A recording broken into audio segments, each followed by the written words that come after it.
Capítulo 22. Esto es lo que dice Jehová. Baja a la casa del rey de Judá y lleva este mensaje.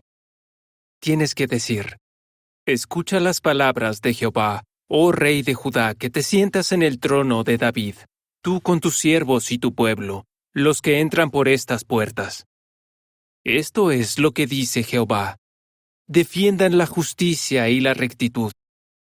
Libren a las víctimas de robo de las manos de los estafadores. No maltraten a ningún residente extranjero y no le hagan daño a ningún huérfano ni a ninguna viuda. Y no derramen sangre inocente en este lugar. Porque si ustedes se aseguran de cumplir estas palabras, los reyes que se sienten en el trono de David entrarán por las puertas de esta casa montados en sus carros y sus caballos, ellos con sus siervos y su pueblo. Pero si ustedes no obedecen estas palabras, de veras juro por mí mismo, afirma Jehová, que esta casa se convertirá en un lugar devastado. Porque esto es lo que dice Jehová sobre la casa del rey de Judá. Tú eres para mí como Galaad, como la cumbre del Líbano. Pero te convertiré en un desierto. Todas tus ciudades quedarán deshabitadas. Y designaré destructores contra ti, cada uno con sus armas. Ellos cortarán tus cedros más selectos y los echarán al fuego. Muchas naciones pasarán por esta ciudad y se dirán unos a otros: ¿por qué Jehová le hizo eso a esta gran ciudad? Y responderán: porque abandonaron el pacto de Jehová su Dios y se inclinaron ante otros dioses, y les sirvieron. No lloren por el muerto, ni se lamenten por él. Más bien, lloren desconsoladamente por el que se va, porque ya no volverá para ver la tierra donde nació. Porque esto es lo que dice Jehová sobre Salum, hijo de Josías, el rey de Judá que está reinando en lugar de su padre Josías y que se ha ido de este lugar. No volverá nunca más. Porque morirá en el lugar a donde lo han desterrado, y ya no verá más esta tierra. Ay de aquel que construye su casa con injusticia y sus cuartos superiores sin derecho, que hace que su prójimo le sirva a cambio de nada y le niega su salario. El que dice: voy a construirme una casa muy amplia, con cuartos superiores espaciosos. Voy a ponerle ventanas, a revestirla de cedro y a pintarla de rojo bermellón. ¿Acaso seguirás reinando porque usas más madera de cedro que los demás? Tu padre también comió y bebió, pero él actuó con justicia y rectitud, y le fue bien. Él defendió las reclamaciones judiciales de los pobres y de los que sufren, y todo salió bien. ¿No es eso lo que significa conocerme?, afirma Jehová. Pero tú solo pones los ojos y el corazón en tus ganancias deshonestas, en derramar sangre inocente y en cometer fraude y extorsión. Por lo tanto, esto es lo que dice Jehová sobre Jehoiakim, hijo de Josías, el rey de Judá. No se lamentarán por él diciendo: ¡ay, hermano mío! ¡ay, hermana mía! No se lamentarán por él diciendo: ¡ay, amo! ¡ay, su majestad! Le darán el entierro de un burro. Lo arrastrarán y lo arrojarán afuera de las puertas de Jerusalén. Sube al Líbano y grita. Levanta la voz en Basán y grita desde Abarim, pues todos tus apasionados amantes han sido aplastados. Yo hablé contigo cuando te sentías segura, pero dijiste: no obedeceré. Así te has portado desde joven, pues nunca has obedecido mi voz.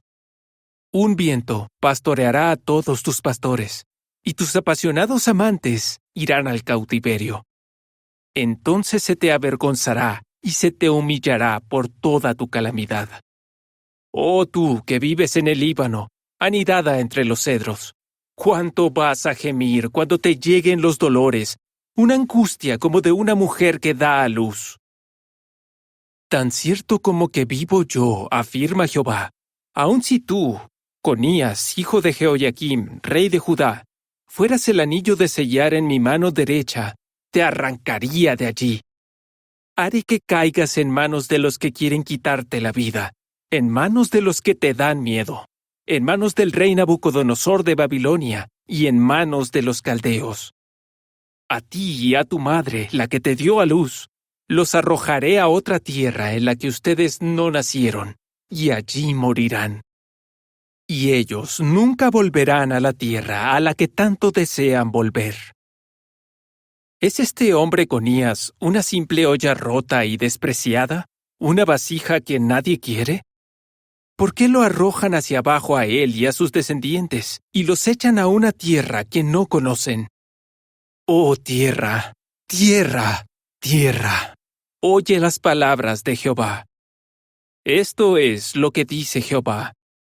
Inscriban a este hombre como alguien sin hijos, como un hombre que no tendrá ningún éxito en su vida, porque ninguno de sus descendientes logrará sentarse en el trono de David y gobernar de nuevo en Judá.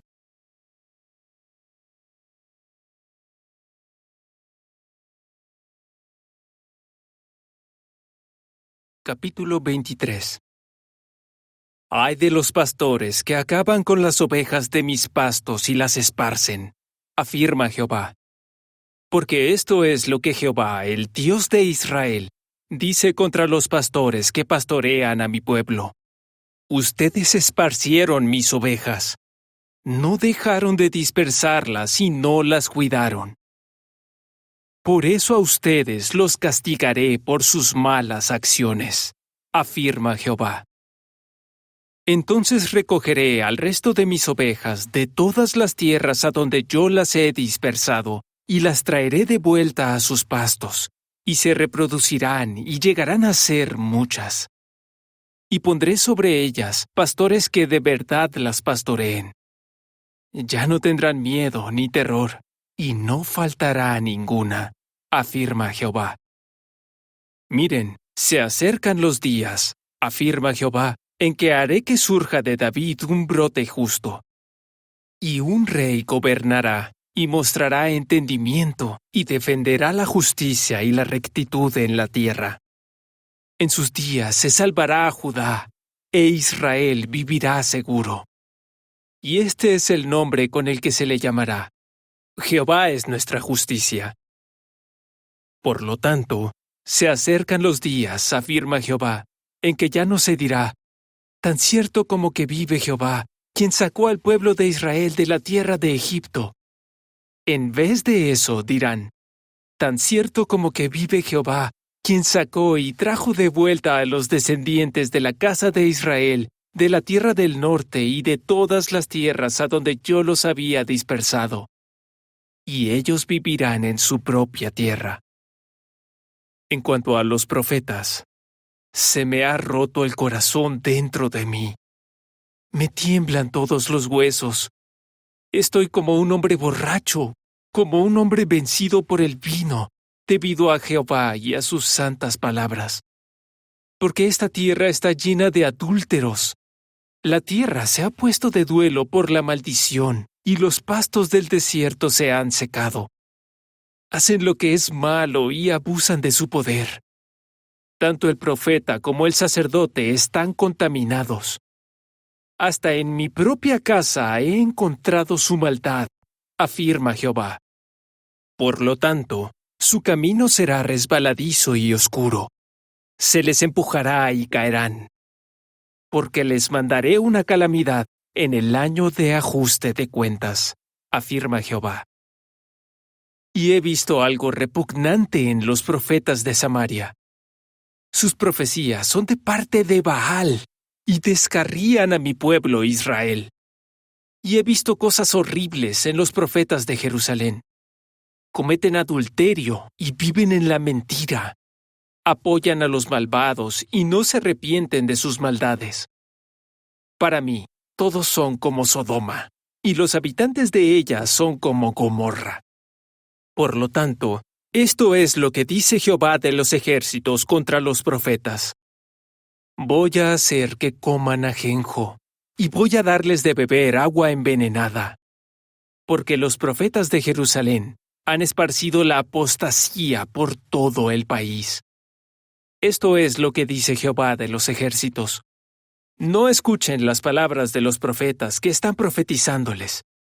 Los están engañando. La visión de la que hablan sale de su propio corazón y no de la boca de Jehová. A los que me faltan el respeto no paran de decirles: Jehová ha dicho, disfrutarán de paz. Y a todos los que siguen a su corazón terco les dicen, no les llegará ninguna calamidad. ¿Quién ha estado en el círculo de amigos íntimos de Jehová para ver y oír sus palabras?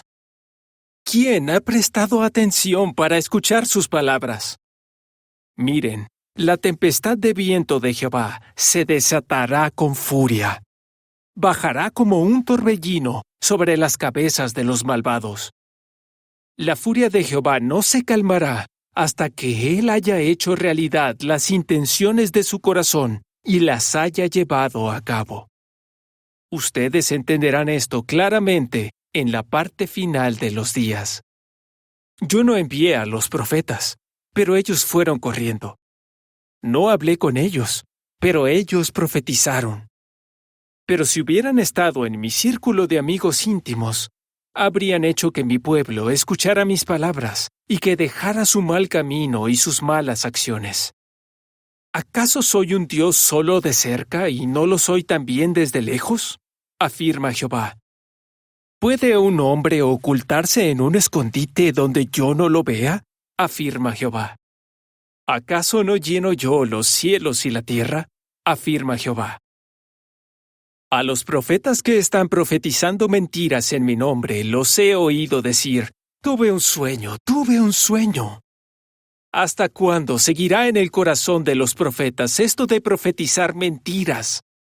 Son profetas de las mentiras de su propio corazón. Con los sueños que se cuentan unos a otros, intentan hacer que mi pueblo se olvide de mi nombre, tal como sus padres se olvidaron de mi nombre por Baal. El profeta que tenga un sueño, que lo cuente. Pero el que tenga mis palabras, que diga mis palabras fielmente. ¿Es que se parecen en algo la paja y el grano? Afirma Jehová. ¿No es mi palabra como un fuego, afirma Jehová, y como un martillo de forja que destroza el peñasco? Por eso, afirma Jehová, aquí estoy yo contra los profetas que se roban unos a otros mis palabras. Aquí estoy yo contra los profetas, afirma Jehová, los que usan su lengua para decir, Él afirma. Aquí estoy yo contra los profetas de sueños falsos, afirma Jehová, que cuentan sus sueños y descarrían a mi pueblo con sus mentiras y sus fanfarronerías. Pero yo no los envié ni les ordené nada. Así que no le harán ningún bien a este pueblo, afirma Jehová. Y cuando alguien del pueblo, un profeta o un sacerdote te pregunte, ¿cuál es la carga de Jehová? Tienes que contestar, ustedes son la carga, y me libraré de ustedes, afirma Jehová. En cuanto al profeta, al sacerdote o a alguien del pueblo que diga, esto es la carga de Jehová, castigaré a ese hombre y a los de su casa. Esto es lo que cada uno de ustedes está diciéndoles a su prójimo y a su hermano. ¿Qué ha respondido Jehová? ¿Y qué ha dicho Jehová? Pero no mencionen más la carga de Jehová, porque la carga son las propias palabras de cada uno. Y ustedes han cambiado las palabras del Dios vivo, Jehová de los ejércitos, nuestro Dios. Esto es lo que le dirás al profeta. ¿Qué respuesta te ha dado Jehová? ¿Y qué ha dicho Jehová? Y si ustedes siguen diciendo la carga de Jehová, esto es lo que Jehová dice. Por seguir diciendo estas palabras son la carga de Jehová, aunque yo les ordené, no digan la carga de Jehová. Por eso yo voy a levantarlos y arrojarlos lejos de mi presencia, tanto a ustedes como a la ciudad que les di a ustedes y a sus antepasados. y les traeré deshonra y humillación eternas, que no serán olvidadas.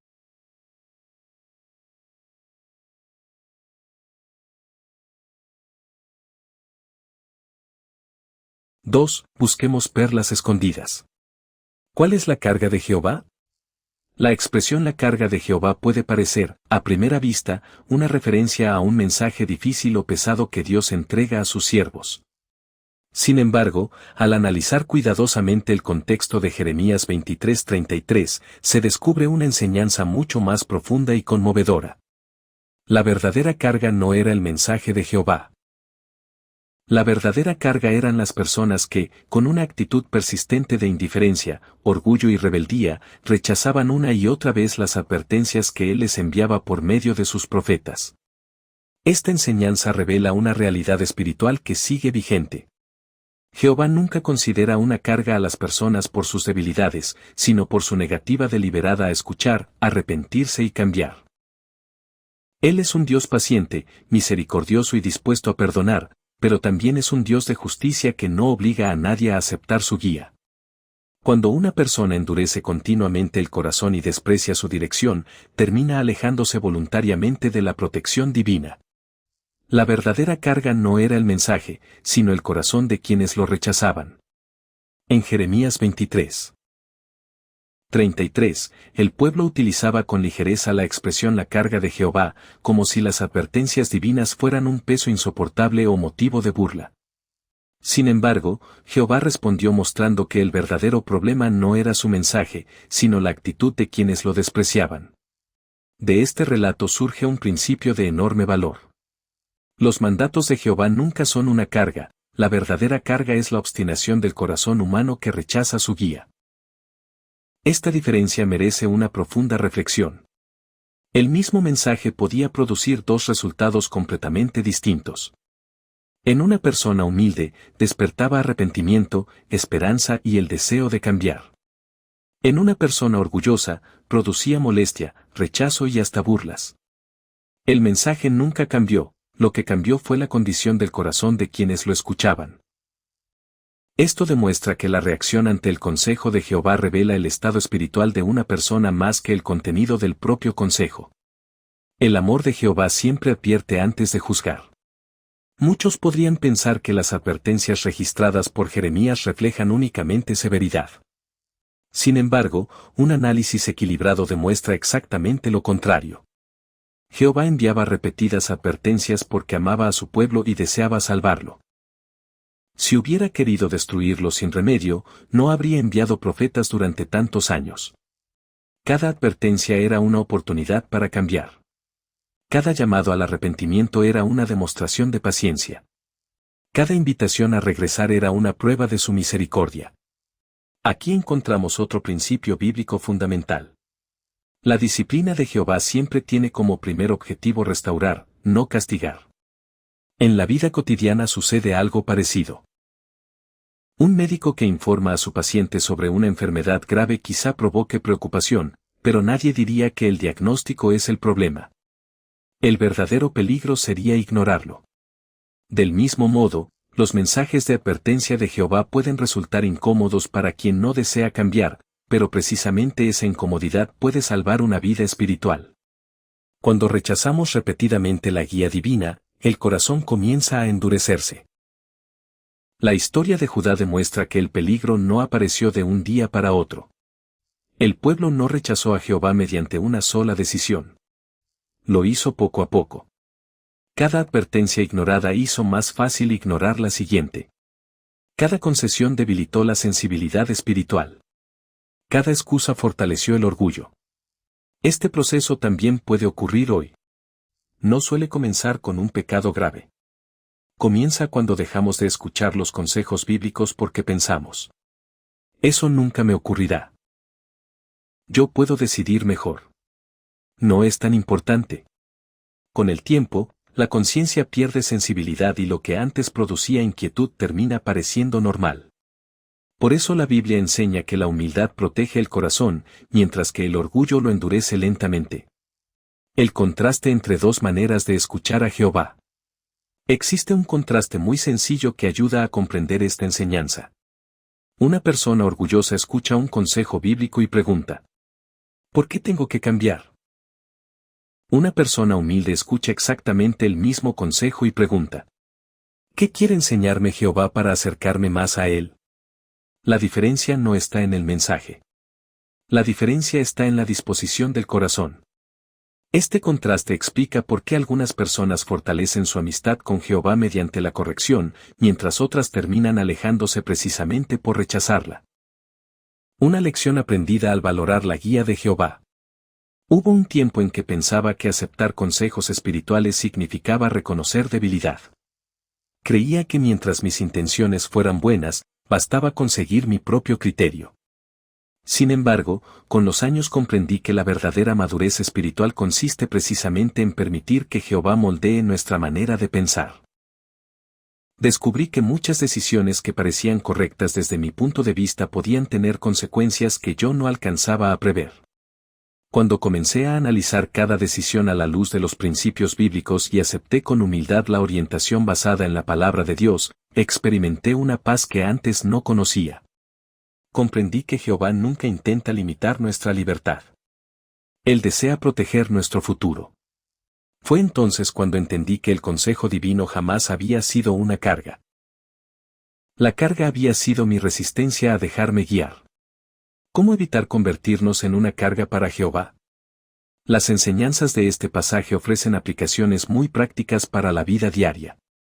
Escuchar con humildad los consejos basados en la Biblia antes de tomar decisiones importantes.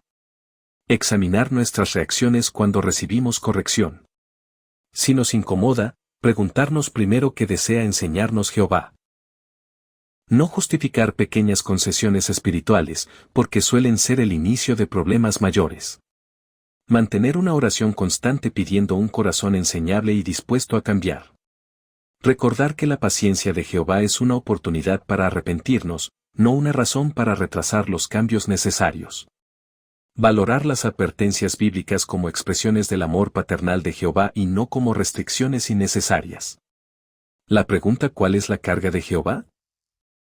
Encuentra una respuesta que invita a la reflexión personal. Según el contexto de Jeremías 23:33, la carga no era el mensaje inspirado que Jeremías proclamaba. La verdadera carga era la actitud persistente de quienes rechazaban la dirección amorosa de Jehová y endurecían deliberadamente su corazón.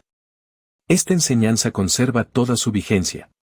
Jehová continúa guiando a su pueblo mediante su palabra y mediante el alimento espiritual basado en las Escrituras. Sus principios no buscan complicar la vida, sino protegerla. Cada consejo bíblico representa una oportunidad para acercarnos más a Jehová, fortalecer nuestra fe y evitar sufrimientos innecesarios. Por ello, la pregunta más importante no es si el mensaje de Jehová resulta exigente, sino cómo responde nuestro corazón cuando Él nos habla. Si cultivamos humildad, fe y disposición para cambiar, nunca veremos la guía divina como una carga. Al contrario, comprenderemos que obedecer a Jehová siempre conduce a la verdadera libertad, a la paz interior y a la esperanza segura que solo Él puede ofrecer. ¿Qué perlas espirituales ha encontrado en la lectura bíblica de esta semana? Jeremías 23:17. Ellos les dicen una y otra vez a los que me desprecian: Jehová ha dicho, ustedes disfrutarán de paz. Y a todo el que sigue la terquedad de su corazón le dicen, no les vendrá ninguna calamidad. En tiempos de Jeremías había personas que decían hablar en nombre de Jehová. Sin embargo, en lugar de ayudar al pueblo a cambiar su conducta, les aseguraban que todo estaba bien y que no habría ningún problema. Eso hacía sentir tranquila a la gente por un momento, pero era una tranquilidad falsa. Hoy ocurre algo parecido. Muchas personas prefieren escuchar consejos que no exijan cambios. Es más fácil oír, haz lo que sientas, sigue tu corazón o Dios entiende todo y nunca te pedirá cambiar. Pero Jehová demuestra su amor diciéndonos la verdad, aunque a veces nos cueste aceptarla.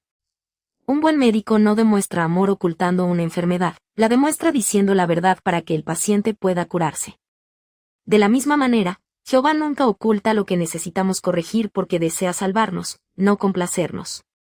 Este versículo me enseña que debo preguntarme constantemente: ¿estoy buscando la verdad de Jehová o solamente aquello que me hace sentir cómodo? ¿Acepto con humildad los consejos bíblicos aunque me cuesten? Cuando medito en Jeremías 23:17, me doy cuenta de que el mayor peligro no eran solamente los falsos profetas.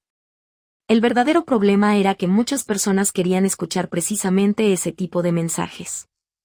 Preferían una tranquilidad inmediata antes que un cambio profundo. Eso me lleva a pensar que el corazón humano puede engañarnos fácilmente. La Biblia dice que algunos seguían la terquedad de su corazón, Jeremías 23:17.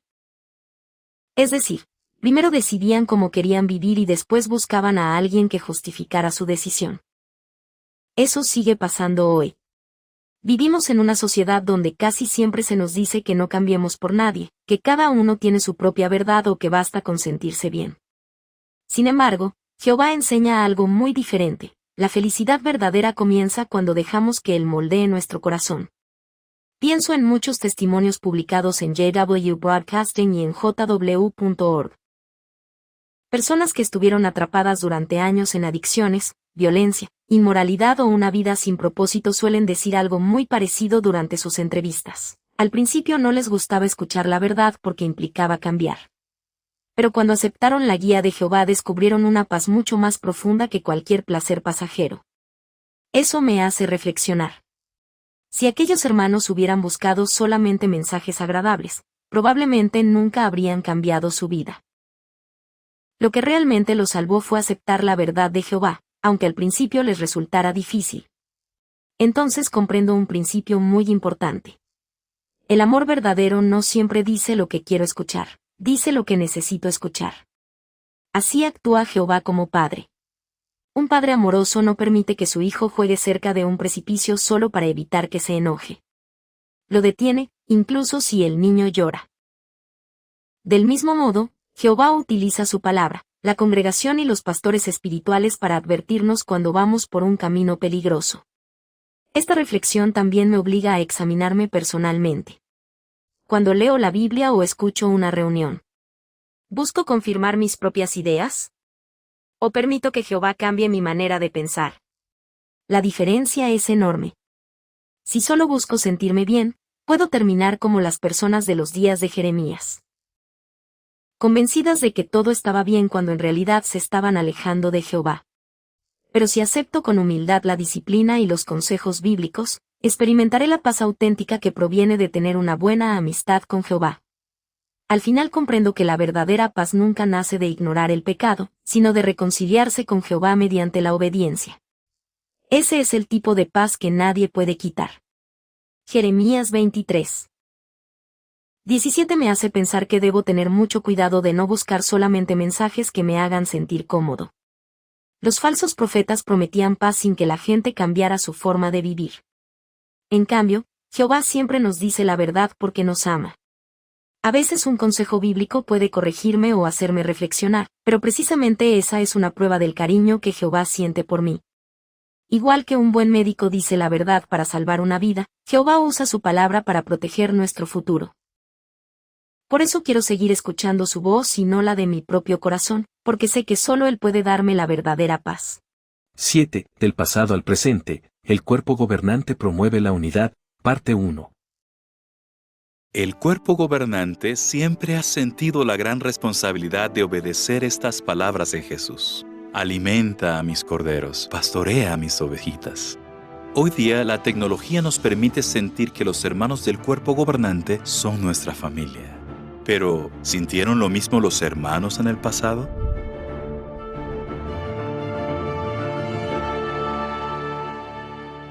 Vayamos a enero del año 1945.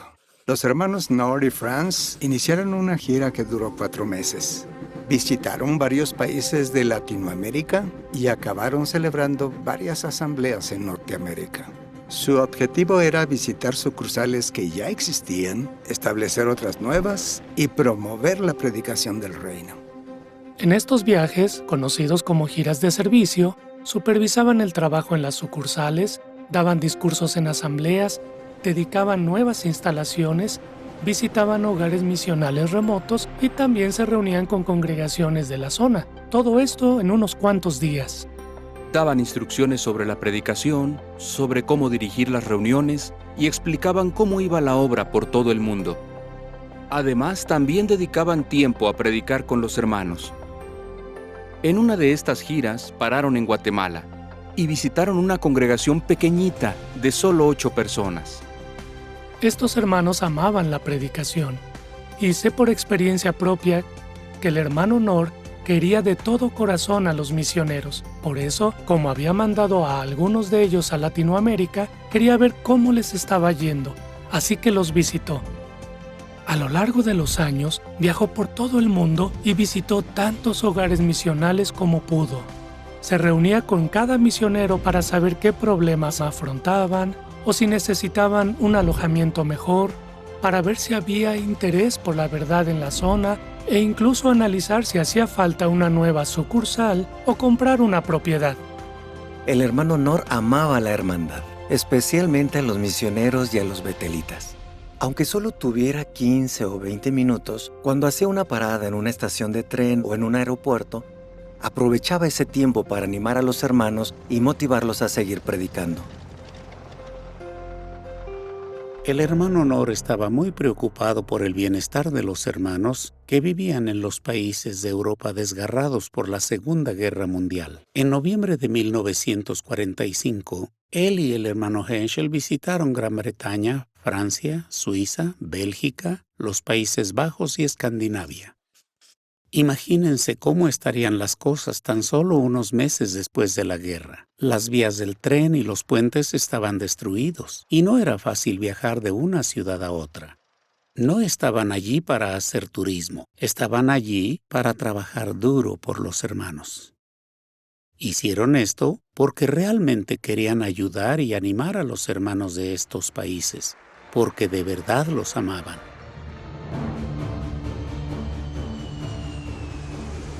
Después de visitar a los hermanos en una Europa devastada por la guerra, los hermanos Nor y Henschel empezaron una gira muy larga y difícil de 76,000 kilómetros o 47,000 millas. En algunos de esos lugares había pocos testigos o ninguno. Si no había sucursal en el país que visitaban, se reunían con algunas congregaciones en hogares privados, asistían a las reuniones y acompañaban a los publicadores a las casas de personas interesadas para reunirse con ellas.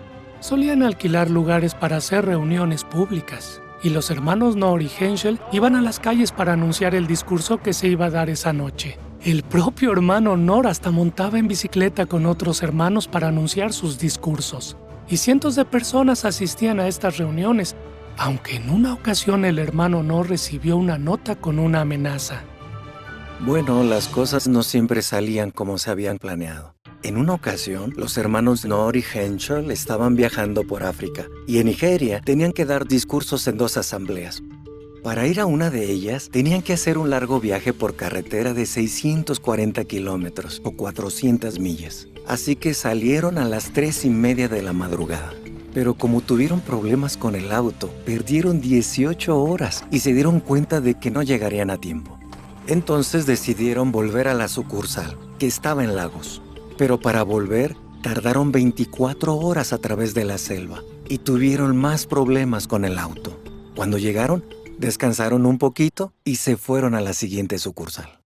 El hermano Nor amaba a los hermanos y disfrutaba estando con ellos. Recuerdo muy bien que después de su discurso final, se puso a saludarnos a todos. Y los que estábamos en el auditorio, sacamos nuestros pañuelos y los saludamos durante un buen rato. Pero eso no fue todo.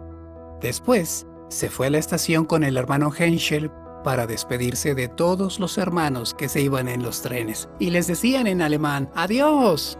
¡Buen viaje! Estuvieron allí hasta las 10:30 de la noche. No estaban preocupados por ellos mismos, sino que se preocupaban por los hermanos. En 1952 se quiso hacer una reunión especial en Atenas, pero las autoridades no lo permitieron por la presión de la iglesia. Pero como el hermano Nor no quería perder la oportunidad de animar a los hermanos griegos, planeó algo distinto.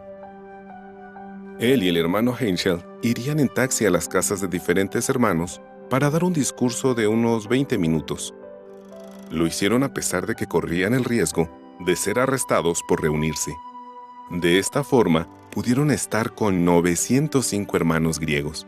Al recordar ese día, el hermano Knorr escribió: fue una de las experiencias más inolvidables de nuestras vidas. El hermano Franz visitó España muchas veces para animar a los hermanos.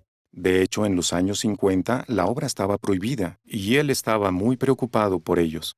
En una ocasión, el hermano Franz y su acompañante estacionaron cerca de la casa de un tal hermano García que los estaba esperando y que era mecánico.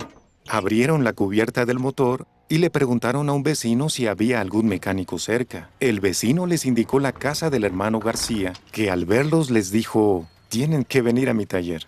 Y así el hermano Franz pudo reunirse con los hermanos que estaban allí esperándolo. Más tarde, cuando tuvieron que ir caminando a la reunión, el hermano Franz se puso una boina y un abrigo de piel de oveja, que era la ropa típica de la zona, y de esta forma pasó desapercibido. La verdad es que estos hermanos eran muy cariñosos y muy valientes. Se esforzaron mucho por ayudar a los hermanos de países en los que la obra estaba prohibida a mantenerse activos. Ellos incluso pusieron en riesgo su libertad. Por ejemplo, el hermano Franz fue arrestado en Barcelona, España. Sus horarios eran muy apretados, y eso debió ser agotador. Si iban a un país donde la obra estaba prohibida, solían visitar a los funcionarios del gobierno para pedirles que legalizaran a los testigos de Jehová. El hermano Knorr visitaba todas las sucursales para animar a los hermanos y también hablaba con los misioneros. Pero a partir de los años 50, hubo tanto crecimiento que él ya no podía hacerlo solo. Por eso pensó que sería bueno capacitar a otros para que pudiéramos ayudarlo con el pastoreo. De esta forma, los hermanos estarían bien cuidados y el trabajo en las sucursales se haría en unidad. En una de las giras del hermano Henschel por África, en 1963, asistió a una asamblea en Gabanga, en Liberia. De repente, unos soldados irrumpieron en la asamblea y arrestaron a algunos hermanos, incluido el hermano Henschel. Lo golpearon tan fuerte con la culata de un rifle que pensó que iba a morir. Aún así, se quedó con los hermanos para animarlos y ayudarlos a permanecer leales y a no transigir. Cuando por fin lo liberaron, en vez de irse a su casa, continuó visitando otras sucursales. Al volver a Estados Unidos, nunca se comportó como si fuera un héroe o un mártir. Veía estas situaciones como parte de su servicio a Jehová. Los representantes de la Central Mundial querían que los delegados de las asambleas se sintieran cómodos. Por eso los hermanos Knorr y Henschel solían revisar personalmente los lugares e incluso negociaban los contratos. Años después, el hermano Yarax también visitaba los hoteles para asegurarse de que estaban limpios y en buenas condiciones, y hasta probaba las camas. El hermano Knorr conocía muy bien la situación de los hermanos en la Unión Soviética. Les escribió muchas cartas en las que los animaba a seguir las instrucciones de la organización. Una de ellas cayó en las manos de la KGB y ellos modificaron su contenido. Pero cuando el hermano Knorr se enteró, les dijo a los hermanos que se fijaran en el espíritu de la carta, porque así se darían cuenta de si venía de la organización o si era falsa. Y es que la organización siempre trata de unir a los hermanos, no de dividirlos. Los miembros del cuerpo gobernante estaban ayudando a los hermanos de otros países y al mismo tiempo estaban dirigiendo las obras de expansión de la Central Mundial, atendiendo varios asuntos legales, organizando asambleas en Estados Unidos y discursando en ellas, dando discursos en la escuela de Galaad, en las graduaciones y en las reuniones anuales, y todo esto a la vez que cuidaban su espiritualidad y la de sus esposas si estaban casados. En las siguientes décadas habría mucho más crecimiento, pero también más desafíos.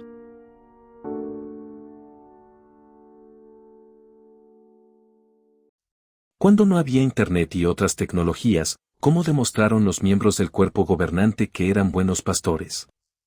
Antes de que existieran el Internet y otras tecnologías, los miembros del cuerpo gobernante demostraron que eran buenos pastores porque no se limitaron a dirigir desde lejos, salieron a buscar a las ovejas, igual que hizo Jesucristo. Viajaban miles de kilómetros en condiciones muy difíciles para visitar personalmente a los hermanos, escuchar sus necesidades, fortalecer su fe y animarlos a seguir sirviendo a Jehová. No buscaban comodidad ni reconocimiento, sino el bienestar espiritual del rebaño. Su ejemplo enseña un importante principio: un buen pastor demuestra su amor con hechos, no solo con palabras. Aunque enfrentaron guerras, persecución, largos viajes, enfermedades y hasta arrestos, continuaron cuidando de los hermanos con humildad, valor y espíritu de sacrificio. Esto demuestra que el verdadero pastoreo requiere amor genuino, interés personal y disposición para servir, incluso cuando implica grandes sacrificios. Así reflejaron las cualidades del pastor excelente, Jesucristo, Juan 10:11, y obedecieron el mandato de pastorear el rebaño de Dios, 1 Pedro 5:2, 3.